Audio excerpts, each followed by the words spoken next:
नमस्कार, कैसे हैं आप और कैसा गया नए साल का पहला दिन।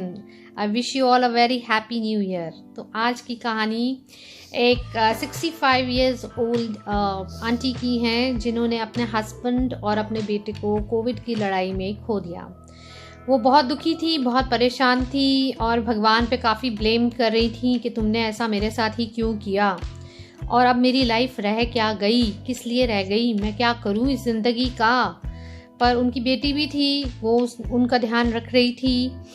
तो जैसे जैसे ये कोविड खुला तो वैसे वैसे थोड़ी दुकानें भी खुली। जब दुकानें खुली तो ड्राई क्लीनर्स भी खुले क्योंकि अब सर्दियां आ रही थी और इस टाइम पे सब लोग अपना अपना ड्राई क्लीनिंग का काम करा रहे थे। तो उनकी बेटी ने कुछ ब्लैंकेट्स दिए और कहा कि जाओ आप ये ड्राई क्लीनर को दे आओ। जब वहाँ ड्राई क्लीनर के पास गई तो वहाँ एक दो लोग खड़े थे और सब काफ़ी कोस रहे थे कि ये कोविड तो बड़ी मारा मारी ले आया, मेरा बिज़नेस बंद हो गया। एक कह रहा था मेरी नौकरी चली गई, एक कह रहा था कि जी मेरे रिश्ता टूट गया।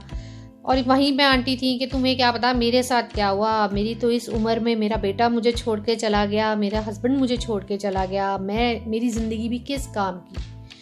तो जब तक ड्राई क्लीनर पर्ची बना रहा था वहाँ पे एक बहुत ही प्यारी सी डॉल जैसी सुंदर सी लड़की 23 ईयर्स ओल्ड आई और जिसका एक हाथ नहीं था और एक हाथ बहुत मुश्किल से चल रहा था। और कोविड आने से पहले उसकी शादी हुई थी और विद इन 2-3 मंथ्स उसका एक एक्सीडेंट ऐसा हुआ जिसमें उसने अपना एक हाथ गंवा दिया, जिसकी वजह से उसके हस्बैंड ने उसको घर से निकाल दिया। और जब निकाल भी दिया तो क्योंकि वो बोल भी नहीं सकती थी और डॉक्टर्स ने कहा था इसकी नर्व्स बहुत कमज़ोर हैं और मतलब चल रही है, बस किस तरह चल रही है वो उनको अभी नहीं पता। तो अब वो अपने पेरेंट्स के पास भी वापस गई बट पेरेंट्स ने भी एक्सेप्ट नहीं किया कि भाई अब हम तुम्हारी कहाँ इतनी सेवा करेंगे और ये करेंगे, अभी तुम्हारे बहनें हैं भाई हैं उनकी शादी करानी है। पर उसके पेरेंट्स ने ऐसा कर दिया कि उसको एक अलग से फ्लैट ले दिया और रिक्वेस्ट की आसपास के नेबर्स से कि प्लीज़ अगर थोड़ा ध्यान रखा जाए। पर क्या करें, आजकल कई बार ये भी होता है कि अपने माँ बाप भी अपना साथ नहीं देते, छोड़ देते हैं। बट यही लाइफ है। ये आंटी को ये जब उनकी कहानी पता चली तो बहुत दुख हुआ, तो वो उनके घर गई पीछे पीछे। तो कहा बेटा अगर तुम बुरा ना मानो तो मैं तुम्हारी कुछ मदद कर दूँ। तो वो बोलती नहीं नहीं, तो आप आइए मैं आपको चाय बना के पिलाती हूँ। तो आंटी जी उनके घर गई। जब घर गई तो उन्होंने देखा कि बहुत सुंदर सुंदर चीज़ें पड़ी हैं, पर सारी की सारी चीज़ें ये गोल्डन ग्लू से बनी हुई हैं या क्या है। वो कहती है ये बनी हुई नहीं है, ये सब टूटी हुई हैं क्योंकि मेरा हाथ बहुत धीरे चलता है। और जब मैं अपनी थेरेपी के लिए जाती थी वहाँ पे मैंने सुना था कि जापान में ये प्रथा है कि जब भी कोई चीज़ टूट जाती है तो वो उसको फेंकते नहीं हैं, वो उसको जोड़ते हैं और ये गोल्डन कलर की ग्लू है जिससे वो जोड़ते हैं। तो देखिए कितनी सुंदर बन गई, एकदम अलग दिखती है, ये जैसी थी वैसी नहीं है। तो आंटी बड़ी हैरान हुई, उनका पर तुम्हें जोड़ने की क्या ज़रूरत है। तो वो बोलती है कि ये वहाँ पे भी इसीलिए जोड़ा जाता है कि ताकि ये हमें समझ आ सके ये सब हमारे स्कार्स हैं, ये सब हमारे दुख हैं, ये हमारी तकलीफ़ें हैं जो आज हमको और सुंदर बनाती हैं और एकदम अलग बनाती हैं सबसे। तो ये सुन के आंटी बड़ी हैरान हुई। तो बोलती है वो लड़की बोलती है कि मैंने सोचा था कि अब मेरे लाइफ का कोई मकसद नहीं है, पर मेरी लाइफ का मकसद यही है कि जो स्कार्स मेरे मन में हैं उनको भी मैं ऐसे गोल्डन ग्लू से जोड़ूं और आगे अपनी ज़िंदगी में बढ़ने की कोशिश करूं। मैं गिव अप नहीं करना चाहती, मैं अपनी ज़िंदगी को जीना चाहती हूं। तो वो सुन के आंटी बड़ी हैरान हुई और सोचने लगी कि भाई इसके पास गोल है और वो भी ऐसा गोल ऐसे अकेले रहने वाली बच्ची का जिसके ना पेरेंट्स उसके साथ हैं ना उसके ससुराल वाले साथ हैं, जो आगे लाइफ में यहाँ तक कि उसके बेबीज़ भी नहीं हो सकते, लेकिन वो फिर भी उसके अंदर जीने की आस है।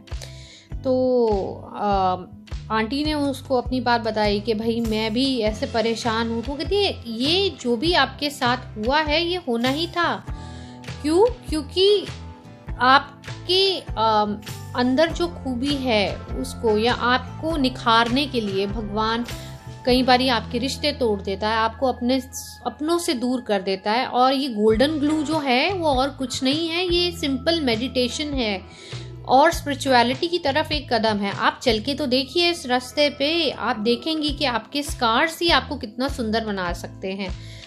तो वो कहती है कि बट मेरे पास अब मेरा मकसद कोई नहीं रह गया लाइफ का। कहती है मकसद तो आपको ढूंढने से मिलेगा। अगर आप सोच लेंगी कि भाई आपके पास कोई मकसद नहीं रह गया, तो आपके जैसे कितने लोग हैं जिनके पास कोई मकसद नहीं रह गया पर फिर भी वो जी रहे हैं। वो क्यों जी रहे हैं? वो किस लिए जी रहे हैं? आपकी ज़िंदगी आपके काम की नहीं है, बहुत अच्छी बात है, लेकिन इसको ऐसा कीजिए कि किसी के काम तो आए। कल को कोई तो आपको याद रखे कि भाई हाँ, एक ये भी इंसान थी जो अपने लिए नहीं जी, ये हमारे लिए जी गई। तो आशा करती हूँ आज की कहानी आपको या आपके अपने किसी मदद करे। और I wish you all the best. So sorry for all those who have lost their own because of corona, but this is how life treats and this is how life is. And I think that you should move forward now instead of thinking कि भाई अब ये पीछे जो हो गया वो हो गया, अब उसको चेंज नहीं किया जा सकता, पर आपके सामने क्या है। और अगर आपको कोई रास्ता नहीं दिख रहा है तो इस वक्त आप सेवा करें। आप इंसानों की सेवा करना चाहते हैं, इंसानों की करें, जानवरों की सेवा करना चाहते हैं, जानवरों की करें, पर आप सेवा करें। जब आप ये सोचना छोड़ देंगे कि आपकी लाइफ में आगे आपका फ्यूचर क्या होगा, आप सबसे ज़्यादा खुश होंगे। तो मिलते हैं अगले शुक्रवार एक नई स्टोरी के साथ। आशा करती हूँ ये स्टोरी आपको या आपके किसी अपने का दिल आज थोड़ा हल्का कर सके। तो नमस्ते जी, फिर मिलेंगे अगले फ्राइडे।